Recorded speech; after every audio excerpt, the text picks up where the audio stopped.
PNR gold and diamonds తరుగు తక్కువ బంగారం ఎక్కువ. ఇప్పుడు మన వైజాగ్ లో జూలై 24న గ్రాండ్ ఓపెనింగ్. డిప్రెషన్ లో ఉండి ఏమైంది, అందుకే అందరిని అన్ఫాలో కొట్టేసాడని టాక్. అది అసలు డిప్రెషన్ లోకి వెళ్ళారు, అది మాత్రం నిజం. ఎందుకు ఇదే ఏం చేయాలో అర్థం కావట్లే. ఇప్పుడు ఒకటి వచ్చింది అనుకున్నా, దాని మీద గట్టిగా నుంచుంటా. ఇది ఏంటంటే నాకు ఇటు వెళ్ళాలో అర్థం కావట్లేదు. ఇప్పుడు కొరియోగ్రాఫింగ్ చేయాలంటే కొరియోగ్రాఫర్ కార్డు ఉంటేనే కొరియోగ్రాఫింగ్ చేస్తాను. ఇటేమో సినిమాలు వస్తున్నాయి, సాంగ్లు వస్తున్నాయి. ఇది అంటే ఛాన్స్ వచ్చింది, నేను ఎట్లా వదులుకోవాలో అర్థం కావట్లేదు, వదులుకోలేకపోతున్నా. యాక్టింగ్ అంటే నార్మల్గా యాక్టింగ్ మీద అంత బేస్ కాదు కదా, మన ఓన్లీ డ్యాన్స్ బేస్ మీద కదా. డ్యాన్స్ బేస్ మీద నేను ఇప్పుడు ఏం చేయాలా అని ఒక 24 గంటలు డ్యాన్స్ క్లాస్లో ఉండేవాడిని. ఒకేసారి ఇంట్లో కూర్చుంటే నాకు డిప్రెషన్లో వెళ్ళిపోయిన. డ్యాన్స్ చేయట్లేదు ఏంటని నేను డాన్స్ చేయట్లేదు ఏంటి, నేను డాన్స్ చేయాలని వస్తే బాగుండు అని ఒక డిప్రెషన్లోకి వెళ్ళిపోయినా నేను. ఇంకా అది కాక ఇది కాక ఇంకా అలా డిప్రెషన్లోకి వెళ్ళిపోయి అన్ఫాలోలు, అంతే. అందరి మనుషులను వదిలేయడాలు. ఏంది వీళ్ళు ఒక్కళ్ళు కూడా నాకు మెసేజ్ చేయట్లేదు ఏంటి, నేనే అందరు అనుభవాలు కొట్టా. నన్ను కూడా నేను ఎందుకు కొడతాను చూడు, ఇప్పుడు కొట్టున్నా కాదు. అప్పట్లో ప్రాంక్స్ అవన్నీ వచ్చాయి, లవ్ ప్రాంక్లు అవన్నీ నువ్వు కావాలని చేసినవా? లేదన్న, ప్రాంక్ నాకు దొరికేస్తారు వాళ్ళు, చిన్నపిల్లలు వాళ్ళు. ఇక్కడ దాకా ప్రొడ్యూసింగ్ దానివల్ల ఏమైనా నువ్వు కొంచెం తగ్గిందని వాల్యూ అన్ని తగ్గడం అలాంటివి ఏమైనా జరిగాయి? నాకు తెలియని కూడా తెలియదు అసలు. ప్రీ ప్లాన్ ప్రాంక్స్ కదా అవి, వాళ్ళు ప్రీ ప్లాన్ చేసుకున్నారు వాళ్ళు మొత్తం. ఎందుకు చేసావు అవి? నాకు తెలియదు అసలు వాళ్ళు చేశారని. ఎప్పుడు తెలిసింది, వాళ్ళు ఆల్రెడీ స్టార్ట్ చేసింది సగంలో తెలిసింది.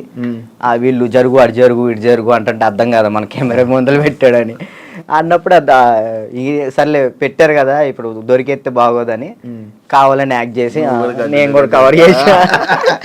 మనసులో అన్ని పెట్టేసి అది తప్పదు కదా. ఓకే, పెళ్ళి ఎప్పుడు? ఎందుకులే, నీకైందన్న? లేదు కాదు, మామూలు పెళ్ళి అంటే నాకు ఒక ఇన్ఫర్మేషన్ వచ్చింది అందుకే. లేదు, మరదల్ని ఎప్పుడు పెళ్లి చేసుకుంటా అంటే? లేదన్న, ఇప్పుడే లేదు, మనకి ఇంకా టైం ఉంది. ముందు నాకేంటంటే మెయిన్ గోల్ సెట్ అవ్వాలి. మనం సెట్ కాకుండా ఒక అమ్మాయి మన ఇంటికి తీసుకొచ్చి మనకున్న ప్రాబ్లమ్స్ కూడా ఆమె పెట్టేదానికంటే మనం సెట్ అయ్యి అమ్మాయిని తెచ్చుకోవడం కరెక్ట్ కదా అని. మరదల పెళ్ళి రైట్ నిజమేనా? లేదన్న, అలాంటిది ఏం లేదు. మా మమ్మీ ఇప్పుడు ఫ్యామిలీ వాళ్ళు ఇప్పుడు ఎలాగని మమ్మీ వాళ్ళు అనుకుంటారు కదా, ఏమికి ఇచ్చి చేద్దాం, ఆమెకి ఇచ్చి చేద్దాం అని. అట్లా మా మరదలకి ఇచ్చి చేద్దాం అని మా మమ్మీ అనుకుంటుంది, అందరికీ చెప్పుకుంటుంది. అది లవ్ మ్యారేజ్ కాదన్న, అరేంజ్ చేసుకుంటా. ఎందుకు? లవ్ కమ్ అరేంజ్ చేసుకుంటా. బానే ఎవరున్నారు? లేదు, ఇంకా చూసుకుంటున్నారు. నేను మెసేజ్ చేయమందామా? వద్దులేదు, ముందు సెట్ అవ్వాలి, ఆ తర్వాత సెట్. నీకు ఏదో ప్రాబ్లం ఉంది, అప్పుడప్పుడు పెయిన్ వస్తూ ప్రాబ్లం అవుతుంది, ఏంటది? నీకేమని చెప్తారన్న? అది ఎట్లా వచ్చిందని నాకు కూడా తెలియదు అన్న, చిన్నప్పటి నుంచి లేదు అది. లాక్డౌన్లో మనకి సడన్గా పెయిన్ వచ్చింది, కిమ్స్ హాస్పిటల్ తీసుకెళ్ళారు. 3 రోజులు ఉంచారు. 3 రోజులు ఎందుకు ఉంచారో తెలియలే. అప్పుడు చెప్పారనమాట, హార్ట్ బీట్ చాలా స్లో కొట్టుకుంటుంది, ఏమైందో తెలియట్లేదు, చిన్నప్పటి నుంచి వస్తే ప్రాబ్లం లేదు, బట్ ఇప్పుడు వస్తే చిన్నప్పటి నుంచి ఉంటుందంట స్లో బీట్, తక్కువ కొట్టుకునేది అందరికి ఉంటుందంట, కొంతమందికి ఉంటుందంట. అది చిన్నప్పటి నుంచి ఉంటే ప్రాబ్లం లేదు, ఇప్పుడు వస్తే ప్రాబ్లం ఉంటుంది అని చెప్పేసి అన్న. కొన్ని టాబ్లెట్లు ఇచ్చారు, అవి వాడాం, అప్పుడు రాలే. 1 year తర్వాత ఇప్పుడు ప్రెషర్ తీసుకుంటే అప్పుడు పెయిన్ వస్తుంది. రెస్ట్ తీసుకుంటావా? వెళ్ళి సైడ్కి వెళ్ళి రెస్ట్ తీసుకుంటావా? పడిపోతాను అక్కడ, ఆటోమేటిక్గా వాటర్ తాగితే సెట్ అవుతుంది. అప్పుడు కొంచెం వాటర్ తాగితే అప్పుడు సెట్ అవుతున్నా. సడన్గా పెయిన్ రావటం ఇప్పుడే మెంటల్ ప్రెషర్ తీసుకున్నప్పుడే. స్ట్రెస్ ఎక్కువైపోయి స్ట్రెస్ అయినప్పుడు ఇది మనకి షాక్ కుట్టింది కదా, షాక్ కుట్టినట్టు ఇలా అనిపించింది, అలా పడిపోతావు. ఒక 1/2 hour తర్వాత మళ్ళీ సెట్ అయిపోతావు. తగ్గిందా? సెట్ అయిందా? ఇప్పుడైతే మ్యాక్సిమం ఒక నెలలో ఒకసారి వస్తుంది, అప్పుడైతే వారానికి ఒకసారి వచ్చేది. మరి చెప్పలేదు ఎవరికి? ఎవరు నమ్ముతారు అన్న, ఏ సొల్లు మాటలు చెప్తున్నావు అనుకుంటారు వాళ్ళు. అవి చెప్పుకొని ఏం చేస్తావు అని, అంతే, ఏం లేదు, ఇది మన ప్రాబ్లం కదా ఇది అని. రాజుని కొన్ని విషయాల్లో నెగిటివ్ చేశారు. ఎందుకు ఆ బ్యాడ్ నేమ్ వచ్చింది అమ్మాయిలని? ఏదని ఎంత బయట వాళ్ళు ఇష్టపడుతుంటే అంత పన్నోళ్ళు ఎక్కువ ఉన్నారు. ఇప్పుడు వాడికి తెలుసు తెలీదో నాకు తెలీదు, కానీ నా గురించి మాత్రం బ్యాడ్ మాట్లాడేస్తాడు. అది విన్నా వెనకపోయినా కానీ వాళ్ళెవరి ముందు బ్యాట్ మాడేస్తారు. వీళ్ళు 10 మంది చెప్తారు, వాళ్ళు పోయి ఇంకో 10 మంది చెప్తారు, అట్లా ఒక్కొక్కరు. అప్పట్లో D10 టైంలో ఎన్టీఆర్ గారు అవార్డు తీసుకున్నావు కదా, మళ్ళీ ఎప్పుడైనా కలిసావా? మళ్ళీ అంటే ఆయనే గుర్తుపట్టి ఎయిర్పోర్ట్లో ఎన్టీఆర్ సార్ గుర్తుపట్టారు. నేను అసలు పిచ్చోనైనా ఆయన నన్ను గుర్తుపట్టు ఏంటంటే, ఏదో న్యూ ఇయర్ పార్టీకో ఇటు వెళ్తున్నారు, చాలా మంది వెళ్తున్నారు, రానా గారు, రాజమౌళి గారు, అనుష్క గారు, చాలా మంది వెళ్తున్నారు. అయితే నేను ఇట్లా మిర్రర్ దగ్గర స్పెట్స్, అప్పుడే ఎయిర్పోర్ట్ మనకి ఈవెంట్ ఉంటే నేను ఎయిర్పోర్ట్లో ఉన్నా, స్పెట్స్ చూసుకుంటూ ఉన్నా, గుర్తుపట్టారు, ఆయన రమ్మని అన్నారు. ఆ బాడీ గార్డ్స్ ఉంటారు కదా, వాళ్ళు వచ్చి రారా అన్నారు. అంటే ఎవరన్నా ఏందన్నా, ఆయన ఎంత ఎత్తున్నాడు, ఏదన్నా అంటే ఇట్లా అంటే పక్కకి తీసుకెళ్తే అక్కడ చూడంగానే ఎన్టీఆర్ సార్ ఉన్నారు. నేను అసలు చేదు వణికిపోయినాయి ఇక్కడ. అంటే అక్కడంటే డాన్స్ చేసే మూడ్లో ఉన్నాను కదన్నా, అక్కడ ఎన్టీఆర్ సార్ ఉన్నారు, వాళ్ళు ఉన్నారు, వీళ్ళు అసలు ఆ మైండ్లో లేదు.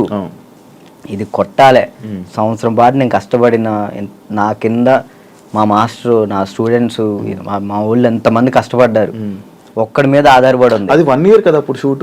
1 year. అది అప్పుడు 1 year షూట్ కదా ఒకటి. ఇప్పుడు 6 monthsలో అయిపోతుంది. అసలు నరకం అన్న, ప్రతి షెడ్యూల్కి 1 year పాటు హాస్పిటల్లో ఉన్నాను నేను. దానికైతే అయితే అంత కష్టం ఉంది కదా. ఆ టైంలో మా ఎన్టీఆర్ సార్ని నేను ఊహించుకోలేదు. మా పక్కన ఎన్టీఆర్ సార్ ఉన్నారు, నా చేయబెట్టుకున్నారని ఆ థాట్లో లేను. ఈ ఎయిర్పోర్ట్లో సడన్ గా నన్ను ఎన్టీఆర్ సార్ కలవగానే నాకు వణికిపోయినాయి. బాగున్నా, మంచి పొజిషన్కి వెళ్ళు, ఆల్ ది బెస్ట్ అని చెప్పేసి థ్యాంక్స్ అన్న. ఆయనే పిలిచారు. హీరోలు ఇంకా ఎవరైనా గుర్తుపట్టి ఏమైనా కాంప్లిమెంట్స్ ఇచ్చిన రోజులు ఉన్నాయా? సుధీర్ బాబు గారు, హీరో సుధీర్ బాబు గారు రమ్మన్నారు, పర్సనల్గా అక్కడ మా ప్రాక్టీస్ చేయించాను. ఇంకా అంతే. సుధీర్ బాబు గారు. కానీ నీకు ఇంకా వెళ్ళాలి హీరోలకి పర్సనల్ ట్రైనింగ్ అలాంటి ప్లాన్స్ లేవా మరి?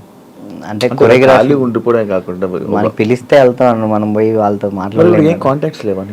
అసలు నేను ఎవరితో కాదు, ఎవరితో ఏం మాట్లాడాలో తెలియదు అన్న. అంటే ఇప్పుడు మనం ఏమన్నా భయం, ఒకటి భయం ఉంది. ఇంట్రోవర్ట్ నువ్వు?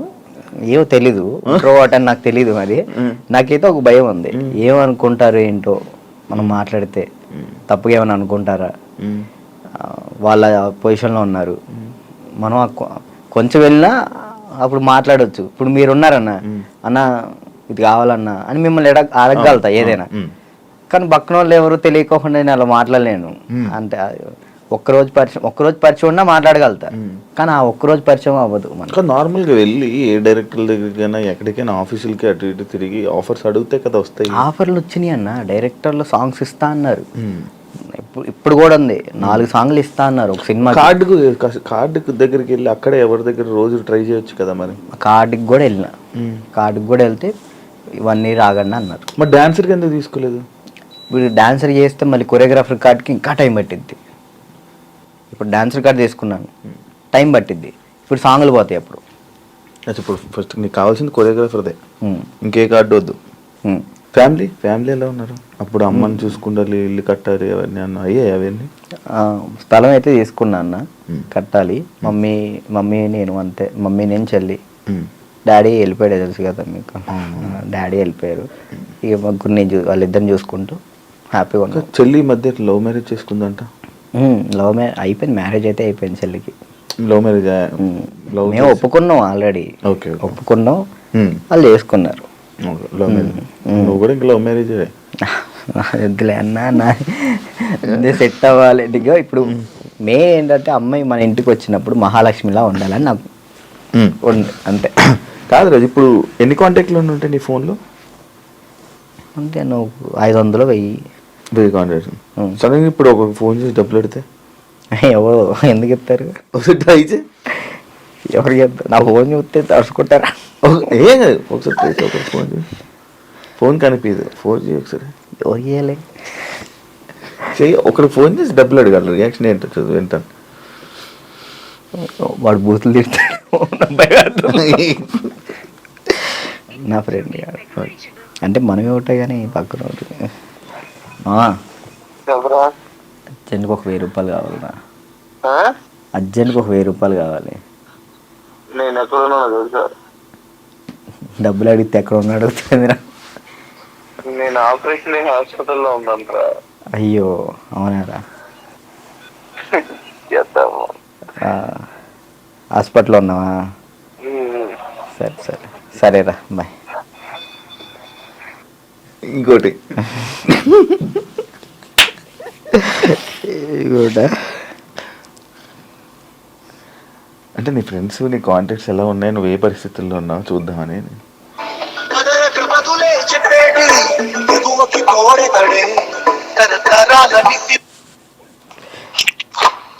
బా ఒక 1000 రూపాయలు కావాలరా. ఓకే బావా. ఓకేరా చైనా దీనికి దీనికి. ఓకే చేసిన తర్వాత గుర్తు పెట్టుకోవచ్చు కూడా చెయ్యవు.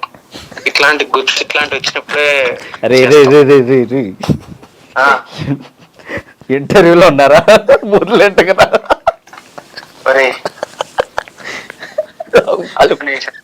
వాళ్ళు మాట్లాడతారు. ఇప్పుడు నిజంగా చేయాలొద్దా? వద్దొద్దు. సరే సరే రోమ పడిద్దయ్యా.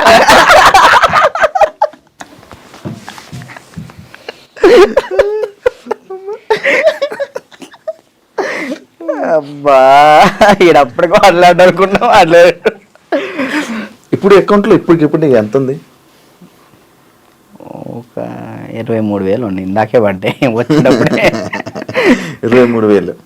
రావు మంత్లీ ఎలా గడుపుతున్నావు మంత్? ఒక మంత్ ఈవెంట్ వచ్చినప్పుడు ఆ ఈవెంట్ చేస్తున్నా. మమ్మీకి ఒక 10,000 ఇస్తా, నేను 10,000 యూస్ చేస్తాను. ఎన్ని ఈవెంట్లు చేస్తున్నావు మంత్లీ? ఒక 5 చేస్తాను. ఈవెంట్స్ బాగా వస్తున్నాయా? 5 వస్తాయి ఈవెంట్. ఒక ఈవెంట్ పే 50,000 తీసుకుంటా. 50,000 ఈవెంట్లు ప్రజెంట్ ఈవెంట్స్ మీద నడుస్తుంది అంతే. అది కూడా డీ ఫేమే అంతే. డీ రీసెంట్ ఇది ఐకాన్ వల్ల. మరి ఏం ప్లాన్ చేస్తున్నావు ఇప్పుడు ఫ్యూచర్లో? ముందు ఇల్లు కడదాం చూస్తున్నాను అంతే. ఏం ప్లాన్ అంటే అంత ఏం లేదు.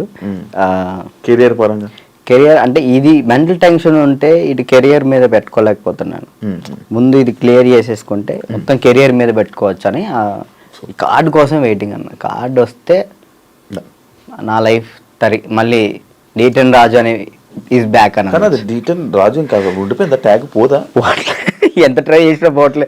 నా ఛానల్ పేరు కూడా మార్చిన, రాజు రాయల్స్ అని పెట్టా కానీ అది కూడా రావట్లే. డీటెన్ రాజు ఎందుకంటే డీటెన్ రాజు ఉండిపోయింది. అది అసలు పోదా? నేను చాలాసార్లు అనుకున్నా డీటెన్ రాజు. సరే అన్న, డీటెన్ విన్ అయ్యాను కదా, తర్వాత విన్నర్ చెప్పు. ఎవరు? నువ్వు చెప్పు. డీటెన్ నీకే తెలియదు. తర్వాత విన్నర్ ఎవరో కూడా ఎవరికి తెలియట్లేదు. అంతే అంతే. ఇప్పుడు ప్రెసెంట్ జాను ఈ అమ్మాయి విన్ అయిందని తెలుసు అంతే. తర్వాత ఎవరు విన్, అందుకే అలా ఉండిపోయింది. ఓకే నువ్వే విన్నర్ అమ్మా. నువ్వు చాలా మందికి నీ తర్వాత మళ్ళీ విన్నర్స్ ఎవరు తెలియదు, గుర్తులేదు. అంటే ఉన్నాయి కొన్ని ఉన్నాయి. సోమేష్ విన్ అయ్యాడు. సోమేష్, అభి, సంకేత్ విన్ కాలేదు. తర్వాత సంకేత్ డీ జోడి నా ముందల. ఓకే కొరియోగ్రాఫర్ ఈ మనోడు డాన్స్ ప్లస్ ఇటు వెళ్ళాడు. ఇది చేయలేదు, మళ్ళీ డీ చేయలేదు. పీయూష్ విన్ అయ్యాడు. అందుకే ఇంకా డీటెయిల్ ఉండిపోయింది అంతే. అంతే మార్చాలని చూసావా? ట్రై చేసావా? రాజు రైల్స్ అని పెట్టిన యూట్యూబ్ ఛానల్ కి. మారుతుందేమో చూడు. వ్లాగ్స్ చేస్తున్నావు కదా, వ్లాగులు చేస్తున్నావు కదా. ఏం చేయమంటాడు, తప్పట్లేదు. దీని నుంచి వచ్చినా కానీ మ్యాక్సిమం ఫోకస్ చేసుకోగలుగుతాను. ఓకే. వెబ్ సిరీస్ స్టార్ట్ చేసిన, అంటే నేను నా పరంగా చేద్దాం అని చెప్పి నేను డైరెక్షన్ చేస్తే నేను వచ్చి యాక్ట్ చేస్తా తప్పకుండా. ఫ్రీగా వచ్చి చేస్తా. థ్యాంక్ యూ అన్న, థ్యాంక్ యూ. నాకు ఒక రోల్ ఇవ్వు. అయ్యో మీకెందుకు, మీరే మాకు ఇచ్చుకోవాలి. నేను వచ్చి చేస్తా. ఉందన్న, నేను ఒకటైతే మాస్టర్ చైత్ర మాస్టర్ ఒక డాన్సర్ కథ అని టైటిల్ పెట్టి వెళ్ళిపోయారు. నేను దాన్నే కంటిన్యూ చేస్తున్నా. ఒక డాన్సర్ కథ అని చెప్పి ఒక వెబ్ సిరీస్ తీస్తున్నా. ప్రజెంట్ స్టోరీ రాస్తున్నాం. రాస్తే బాగా రాయాలి. అంటే డాన్సెస్ గురించి, బ్యాక్గ్రౌండ్ డాన్సెస్ గురించి ఎవరికి తెలియదు, నాకు కష్టాలు తెలియదు. ఎవరైనా సక్సెస్ అయిన గురించి, సక్సెస్ అయితే శేఖర్ మాస్టర్ వీళ్ళ గురించి తెలుసు, అందరికీ తెలుసు. ఓడిపోయిన వాళ్ళ గురించి ఎవరు తీయరు కదా, నేను తీసే దాని గురించి అంటే ఫెయిల్యూర్స్ గురించి. డాన్స్ బ్యాక్గ్రౌండ్ కష్టాలు చాలా దారుణం ఉంటాయి, అమ్మాయిలు కానీ అబ్బాయిలు కానీ. నీకు బాగా తెలుసు కదా స్టోరీస్, ఇవన్నీ బాగా అనుభవించావు. మనం అక్కడ నుంచి వచ్చాం కదా, కష్టం. 1 year పాటు హాస్పిటల్ అన్నా, అసలు ఇటు డాన్స్ వేయటం హాస్పిటల్ ఫిజియోథెరపీ, మళ్ళీ డాన్స్ వేయటం ఫిజియోథెరపీ, ఇంతే. ఇటు నరకం చూసుకుంటూ మళ్ళీ ఇటు హ్యాపీగా నవ్వుతూ మాట్లాడాలి. అంటే ఇంకా డాన్స్ చేస్తున్నావు, సెలబ్రిటీ అవుతున్నాను, ఒక హ్యాపీనెస్. సెలబ్రిటీ అనే ఫీల్ లేదు, అందరూ గుర్తుపడుతున్నారని ఒక హ్యాపీనెస్, అదొక హ్యాపీనెస్. ఇటువైపు ఏమో హాస్పిటల్లో దెబ్బలు అంటే అది అలవాటు అయిపోయింది. ఇంకా డాన్స్ క్లాసు, డాన్స్ చేయటం, ఇంక మాకు ఇదే ఫ్యూచరు, మాకు ఇది చేస్తే చాలు అనే ఒక ఫీల్లో ఉండిపోయాను నేను. నాకు నెక్స్ట్ ఫ్యూచర్ ఇంకోటి ఉందని ఆలోచనలో లేను నేను. అదే. Thank you Raju, thank you interview ఇచ్చినందుకు, అండ్ ఆల్ ది బెస్ట్. నీ కెరీర్లో మంచి సెటిల్ అవ్వాలని, థ్యాంక్ యూ. ఇంకా మంచి స్థాయికి వెళ్ళాలని వెయిట్ చేస్తున్నాను నేను. మరి ఎప్పుడు ఏదో ఒకటి చెయ్యాలి, బిజీగా ఉండాలి, ఏదో ఒకటి సాధించాలని నేను ఎప్పుడు ఎదురు చూస్తా. మంచి కోరుకునే వ్యక్తుల్లో నేను ఒకడిని. Thank you. ఎప్పుడు మంచి కోరుకుంటా, అండ్ ఆల్ ది బెస్ట్. నీ కెరీర్లో మంచి సెటిల్ అవ్వాలని కోరుకుంటాను. అదే, థ్యాంక్ యూ ఇంటర్వ్యూ ఇచ్చినందుకు. మళ్ళీ ఎప్పుడైనా కలుద్దాం తప్పకుండా. మళ్ళీ ఇంకోటి ఏదైనా సక్సెస్ అయ్యాక, ఒక సినిమా చేశాక, ఒక కొరియోగ్రాఫర్గా అయినప్పుడు మళ్ళీ నేను ఇంటర్వ్యూ పిలుస్తే తప్పకుండా రావాలి. షూర్, తప్పకుండా. డన్. చూసారు కదా ఇంటర్వ్యూ. ఇంకో గెస్ట్తో మళ్ళీ మీ ముందు కలుస్తా. అంతవరకు